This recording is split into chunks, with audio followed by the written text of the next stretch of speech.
నమస్తే welcome to our channel. మీలో కనుక ఫ్రీక్వెంట్గా హెడ్ఏక్స్ రావడం అలాగే ఊరికి అలసిపోవడం ఇలాంటి కంప్లైంట్స్ మీకు ఉన్నాయా? అయితే మీకు B12 డెఫిషియన్సీ ఉన్నట్టే. సో B12 డెఫిషియన్సీని అధిగమించడానికి ఎలాంటి ఫుడ్స్ని మనం ఎక్కువగా తీసుకోవాలి అండ్ మెడిసిన్స్ ఎలాంటివి హోమియోపతిలో అందుబాటులో ఉన్నాయి, ఈ అంశం గురించి మాట్లాడడానికి ప్రస్తుతం మనతో పాటు ఉన్నారు ప్రముఖ homeopathy physician doctor Chetan Raj గారు. నమస్తే సార్.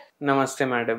సో ఫ్రీక్వెంట్ హెడ్ఏక్స్ అలాగే త్వరగా అలసిపోవడం ఇది B12 డెఫిషియన్సీకి లింక్ అవుతుందా, లేకపోతే ఏమైనా మన బాడీలో వీక్నెస్ ఉంటే నరాల బలహీనత ఉంటే అవుతుందంటారా? సో మీరు చూడండి, చాలా మందికి చేతులు లాగడం, కాళ్ళు లాగడం 30s రాగానే స్టార్ట్ అవుతాయి.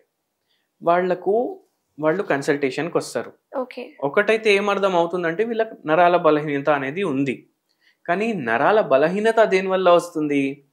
వాళ్ళకు మోస్ట్ ఇంపార్టెంట్లీ ఒకటి B12 డెఫిషియన్సీ ఉంటుంది. దాని తర్వాత రెస్ట్ సరిగా ఉండదు, స్ట్రెస్ ఉంటుంది. దాంతో పాటు వీళ్ళకు ఏమైనా అలవాటు కూడా ఉండొచ్చు, స్మోకింగ్ కానీ ఆల్కహాల్ కానీ. సో ఇవి కామన్ రీజన్స్. మన దగ్గర పేషెంట్ కూడా వచ్చిండే అనమాట. సో ఆ పేషెంట్కి ఏజ్ 49 years ఉండే. పీరియడ్స్ ఆగిపోయినాయి అప్పటి వరకు. అండ్ చేతులు లాగడం, కాళ్ళు లాగడం, తలనొప్పి, నీరసంగా ఉండడం ఇవి 4-5 years నుంచి ఉండే. అయితే నేను అడిగాను 4-5 years బ్యాక్ ఏమైంది అనేసి. సో 4-5 years బ్యాక్ ఆమెకి గర్భసంచి ఆపరేషన్ చేయించేసి తీయించేశారు. Because of some complications. Fibroid ఉండే పేషెంట్. అయితే ఏమవుతుంది, గర్భసంచి తీసేస్తే మన బాడీలో కొన్ని చేంజెస్ వస్తాయి. ఆ చేంజెస్ వల్ల ఏమవ్వచ్చు అంటే మనకు ఆస్టియోపోరోసిస్ అవ్వచ్చు. యాక్చువల్లీ పోస్ట్ మెనోపాజల్ ఆస్టియోపోరోసిస్ అనేది ఉంటుంది. ఇది ఎవరిలో అవుతుంది? ఎవరికైతే మెనోపాజ్ అయిపోతుంది వాళ్ళలో కొందరికి అవ్వచ్చు. అది అంటే క్యాజువల్ గా అవుతుందంటారా? అందరికి అవ్వాలని రూల్ లేదు. చాలా మనం జాగ్రత్తగా ఉండాలి మెనోపాజ్ అయిన తర్వాత. కానీ ఈ విమెన్ కి ఏమవుతుంది, ఎవరికైతే 40లోనే యూటరస్ తీసేస్తారు, కొందరికి 35కే యూటరస్ తీసేస్తారు, వాళ్ళలో ఈ సైడ్ ఎఫెక్ట్స్ అవ్వచ్చు. ఆస్టియోపోరోసిస్ అనేది తొందరగా రావచ్చు, వీళ్ళకు తొందరగా రావచ్చు, చేంజెస్ అయిపోతాయి కదా, హార్మోనల్ చేంజెస్ అవుతాయి. సో ఈ పేషెంట్ కి ఏమైంది అంటే డిస్క్ బల్జింగ్స్ అయిపోయినాయి, ఆస్టియోపోరోసిస్ వచ్చేసింది మొత్తం వీప్ లో. అండ్ దాంతో పాటు చేతులు లాగడం, కాళ్ళు లాగడం, దాంతో పాటు విటమిన్ B12 డెఫిషియన్సీ కూడా ఉండే. సో ఈ పేషెంట్ కి మనం ట్రీట్మెంట్ స్టార్ట్ చేసాము. ఈ పేషెంట్ కి పూర్తిగా ఏదైతే నరాల బలహీనత ఉండే అది పూర్తిగా తగ్గింది. Within a span of 5 months. 6 years నుంచి ఉండే ఆల్మోస్ట్ 5 months లో పూర్తిగా తగ్గిపోయింది. దాని తర్వాత మనం ఆపేసినాం కూడా. దాంతో పాటు మనం హోమియోపతి మెడిసిన్స్ ఇచ్చినాం. వాళ్ళు తినే ఫుడ్స్ లోకి వెళ్ళి మంచిగా B12 అబ్జర్వ్ అవ్వనీకి. ఎందుకంటే B12 సరిగా లేదనుకోండి బాడీలో, వాళ్ళకు నరాల బలహీనత అవుతుంది, వాళ్ళకు ఎనీమియా అవుతుంది, వాళ్ళకు నీరసంగా ఉంటుంది, తలనొప్పి ఉంటుంది, నిద్ర అనేది సరిగా రాదు, డైజెషన్ సరిగా అవ్వదు, జాయింట్ ప్రాబ్లమ్స్ అవ్వచ్చు ఫ్యూచర్ లో. సో అందుకే మనం అది కూడా రిస్టోర్ చేసాం ఓన్లీ హోమియోపతి మెడిసిన్స్ తోటి. అండ్ బ్యూటీ ఏంటంటే హోమియోపతి మెడిసిన్స్ కి ఎటువంటి సైడ్ ఎఫెక్ట్స్ ఉండవు. ఎన్ని మంత్స్ వాడింది సార్ ఆ పేషెంట్? 5 months వాడారు. 5 months లో తగ్గిపోయిందంట. 5 months లో పూర్తిగా తగ్గిపోయింది. ట్రీట్మెంట్ ఎలా ఉంటుంది సార్ హోమియోలో? మన దగ్గర అప్రోచ్ అయిన తర్వాత అసలు నరాల బలహీనత పేషెంట్ లో దేని వల్ల వస్తుంది అనేది మనం ఫైండ్ అవుట్ చేస్తాం. దాని తర్వాత ఏంటంటే మనం పేషెంట్ కి ఎన్ని రోజులు పడవచ్చు అనేది ఒక ఎస్టిమేషన్ ఇస్తాం. అది ఎలా ఇస్తాం? ఫస్ట్ ఒక నెల లేదా 2 నెలలు పేషెంట్ మనం మందులు వాడతారు. ఆ 2 నెలల్లో పేషెంట్ ఎలా రెస్పాండ్ అయ్యారు. కొందరికి ఫస్ట్ 2 months లోనే పూర్తిగా తగ్గిపోతుంది, కొందరికి ఒక 50% తగ్గుతుంది, కొందరికి 30% తగ్గుతుంది, depending upon the patients body, patients nature అట్లా. ప్లస్ ఈ పేషెంట్ కి ఇంకో పెద్ద ప్రాబ్లం ఏముండే అంటే చాలా స్ట్రెస్ ఉండే. సో స్ట్రెస్ దేని వల్ల ఉండే? పేషెంట్ కి ఒక కూతురు ఉండే అన్నమాట. పేషెంట్ ఏమనుకుంది, మంచిగా చదివించి ఒక స్థాయికి తీసుకొని రావాలి అనేసి. కానీ ఆ అమ్మాయి ఏం చేసింది, లవ్ మ్యారేజ్ చేసుకుంది, చెప్పకుండా పారిపోయి పెళ్లి చేసుకుంది. అండ్ స్టడీస్ మొత్తం డిస్టర్బ్ అయిపోయినాయి. At the age of 18 or 19 ఈలోపు చేసి పెళ్లి చేసుకుంది అనమాట. అది కూడా వాళ్ళ హస్బెండ్ అంత ఎడ్యుకేటెడ్ ఏం కాదు. సో పేరెంట్స్ కి చాలా టెన్షన్ అయిపోయింది. ప్లస్ ఆ మ్యారేజ్ లో కూడా ప్రాబ్లమ్స్ వచ్చినాయి తర్వాత.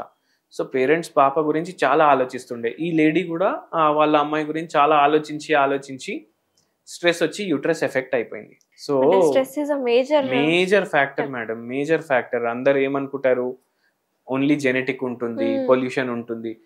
పొల్యూషన్ అందరు ఉంటున్నారు పొల్యూషన్ లో. జెనెటిక్స్ లో ఇప్పుడు 10 మంది పిల్లలు ఉన్నారంటే 10 మంది పిల్లల్లో జీన్స్ ఉంటాయి, ఆస్టియోపోరోసిస్ కానీ నరాల బలహీనత అవి కానీ వీళ్ళకే ఎందుకు అవుతుంది? ఎవరికైతే చాలా స్ట్రెస్ ఉంటుంది వాళ్ళకే రోగాలు వస్తాయి. స్ట్రెస్ ఉంటది కానీ దాని గురించి ఆలోచించి జనాలేమో రోగాలు తెచ్చుకుంటారు. ఎవ్రీవన్ హాస్ స్ట్రెస్, ఆ స్ట్రెస్ ని మనం తీసుకోకూడదు. సో నరాల బలహీనత ఉన్న వాళ్ళు ఎక్కువగా ఎలాంటి ఫుడ్స్ తీసుకుంటే మంచిది? ఎక్కువ నేనైతే చెప్తాను, ఏ రోగం ఉన్నా మీరు వెజిటేబుల్ సోర్సెస్ ప్రిఫర్ చేయండి అనేసి. ఎందుకు? వెజిటేబుల్ సోర్సెస్ లో మనకు ఫర్టిలైజర్ ఉంటుంది, పెస్టిసైడ్ ఉంటుంది, ఓకే, కానీ మనం ఆర్గానిక్ వి పర్చేస్ చేయొచ్చు. సో అక్కడ మనం హార్మ్ఫుల్ ఏవైతే ఉన్నాయి వస్తువులు అది తీసేస్తాం. కానీ నాన్ వెజ్ లో ఏమైతుంది, మనకు ఫార్మ్ ఎగ్స్, ఫార్మ్ చికెన్ దొరుకుతాయి. అవిట్లో అన్నిట్లో ఇంజెక్షన్స్ ఇచ్చేసి తయారు చేస్తారు వాళ్ళు ఈ మధ్య. So non vegetarian food avoid చేయండి. ఇప్పుడు సెకండ్ థింగ్ ఏంది, ఇప్పుడు మనకు వెజిటేరియన్ సోర్సెస్ చాలా తక్కువ ఉంటాయి. మోస్ట్ ఇంపార్టెంట్ వెజిటేరియన్ సోర్స్ ఏమో పన్నీర్.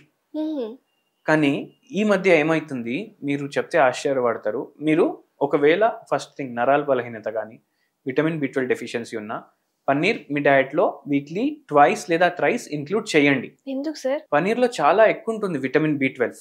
ఓకే. సో చాలా ఎక్కువ ఇంక్లూడ్ చేయండి. జనరల్ గా ఈ B12 అనేది ఎక్కువ నాన్ వెజిటేరియన్ సోర్సెస్ లోనే ఉంటాయి అంటారు. యానిమల్ సోర్సెస్ లో ఉంటుంది. పన్నీర్ ఏమో యానిమల్ సోర్సే కదా, పాల్లోకి వెళ్ళి వస్తుంది కదా పన్నీర్. అండ్ పాలు ఏడికెళ్ళి వస్తాయి, మనకు ఆవులు ఇస్తాయి, బర్రెలు ఇస్తాయి. సో పన్నీర్ ఎక్కువ ప్రిఫర్ చేయండి. ఇంకో ప్రాబ్లం ఏంటంటే ఇప్పుడు మార్కెట్ లో చాలా అడల్టరేటెడ్ పన్నీర్ కూడా వస్తుంది. ఈ అడల్టరేటెడ్ పన్నీర్ మీరు కన్జ్యూమ్ చేస్తే మీకు డయాబెటీస్ రావచ్చు, హార్ట్ డిసీజెస్ రావచ్చు, దాని తర్వాత కిడ్నీలు ఎఫెక్ట్ అవ్వచ్చు, లివర్ ఎఫెక్ట్ అవ్వచ్చు. ఇది ఒక 1 week 10 days బ్యాకే 4500 kgs adulterated paneer దొరికింది మన తెలంగాణ హైవే మీదనే. అది సీజ్ చేశారు. అందుకే మీరు పన్నీర్ తింటున్నారంటే కొంచెం జెన్యూన్ సోర్స్ దగ్గరే పర్చేస్ చేయండి, లేకపోతే మనం ఇంట్లోనే ప్రిపేర్ చేసుకోవాలి. అండ్ ఇంకోటి ఇంపార్టెంట్ ఏంటంటే ఇప్పుడు హోటల్స్ ఉంటాయి, ఆడ పోయి మనం పన్నీర్ కర్రీ ఆర్డర్ చేస్తాం. ఆ పన్నీర్ రియలా డూప్లికేటా తెలియదు. ఈ పన్నీర్ ఎట్లా తయారు చేస్తున్నారంటే పామ్ ఆయిల్ వేస్తున్నారు, దీంట్లో మిల్క్ పౌడర్ వేసి ఇది తయారు చేస్తున్నారు. సో బయట పన్నీర్ తినకండి, ఇంట్లోనే ప్రిఫర్ చేయండి. సో సోర్సెస్ ఎక్కువగా పన్నీర్ తీసుకోవాలి అని చెప్పుకొచ్చారు. ఇంకా కొన్ని ఆకుకూరలు, ఎలాంటి ఆకుకూరలు తీసుకుంటే మనం B12 డెఫిషియన్సీ నుంచి బయటపడచ్చు, అలాగే నరాల బలహీనత అనేది తగ్గచ్చు అంటారు? నరాల బలహీనత తగ్గాలంటే మీరు పాలకూర ఉంటుంది కదా, దాంతో కషాయం లాగా తయారు చేసుకోవచ్చు. దాన్ని కొద్దిగా బాయిల్ చేసుకోండి, హాఫ్ కుక్ చేసుకోండి, ఇది గ్రైండ్ చేసుకోండి, స్మూదీ లాగా అయిపోతుంది. డ్రింక్ లాగా స్మూదీ లాగా అవుతుంది. ఫుల్ డ్రింక్ కూడా కాదు, స్మూదీ లాగా అవుతుంది. ఇది డైలీ మీరు కన్జ్యూమ్ చేయండి. నరాల బలహీనత తగ్గించడానికి చాలా వరకు ఉపయోగపడుతుంది. ఎందుకంటే దీంట్లో ఐరన్ ఉంటుంది, మినరల్స్ ఉంటాయి, అండ్ చాలా ఎక్కువ వైటమిన్స్ కూడా ఉంటాయి. సో ఇది ప్రిఫర్ చేయండి. వెరీ నైస్ సార్, చాలా డీటెయిల్ గా ఎక్స్ప్లెయిన్ చేశారు. అసలు నరాల బలహీనత అనేది ఎందుకు వస్తుంది, ఇది B12 డెఫిషియన్సీకి ఎలా లింక్ ఉంటుంది, వెజిటేరియన్ సోర్సెస్ లో కూడా B12 అనేది అధికంగా ఉంటుంది, ఏమేమి తీసుకోవాలని చాలా డీటెయిల్ గా ఎక్స్ప్లెయిన్ చేశారు sir. Thank you so much sir.